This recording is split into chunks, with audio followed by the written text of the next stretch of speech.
शैक्षणिक सत्र सुरू होऊन केवळ 10 दिवस झाले असताना शिक्षकांनी सामूहिक रजा आंदोलन केल्यानं वर्धा शाळा बंद राहिल्या आहेत। टीईटी परीक्षेमुळे निर्माण झालेली सेवाविषयक अस्थिरता, संच मान्यता धोरण, बीएलओ नियुक्ती संबंधांचे राज्य शासनाच्या दुर्लक्षितपणाच्या निषेधार्थ राज्यातील शाळा बंद ठेवून वर्धा शिक्षक संघटनांनी सामूहिक रजा आंदोलन केलं होतं। वर्धामध्ये छत्रपती शिवाजी महाराज चौक येथून विविध 16 संघटनांनी एकत्रित येत मोर्चा काढला आहे। मानव संसाधन निर्माण करणाऱ्या शिक्षकांनी उन्हाळ्यामध्ये जनगणनेचं काम केलं।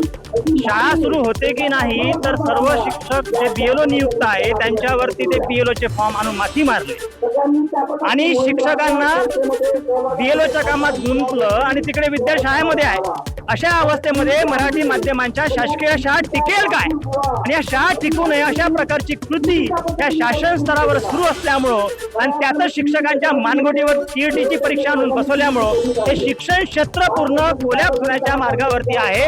कोणी सुखी नाही आहे, शिक्षक त्रस्त आहे आणि अशा अवस्थेमध्ये या सगळ्या गोष्टीला त्रासून शाळा बसल्या पाहिजे, विद्यार्थी शिकले पाहिजे आणि शिक्षकांचं भवितव्य सुरक्षित झालं पाहिजे।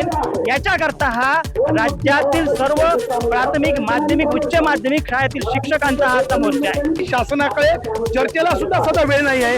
असंवेदनशीलता पराकोटीला पोहोचला आहे, कोणतंही लक्ष शासन देत नाही। म्हणून आज संपूर्ण राज्यामध्ये हा निषेध आंदोलनाच्या माध्यमातून सामूहिक रजा आंदोलन आम्ही करत आहोत। शिक्षकांकडे राष्ट्रीय कर्तव्य म्हणून जनगणना, आपत्ती व्यवस्थापन आणि प्रत्यक्ष निवडणूक एवढीच काम आहे, परंतु याहीपेक्षा शेकडो अशी अशैक्षणिक कामं शिक्षकावर लादली आणि त्यामुळे परिणामी विद्यार्थ्यांचं फार मोठं शैक्षणिक नुकसान होत आहे।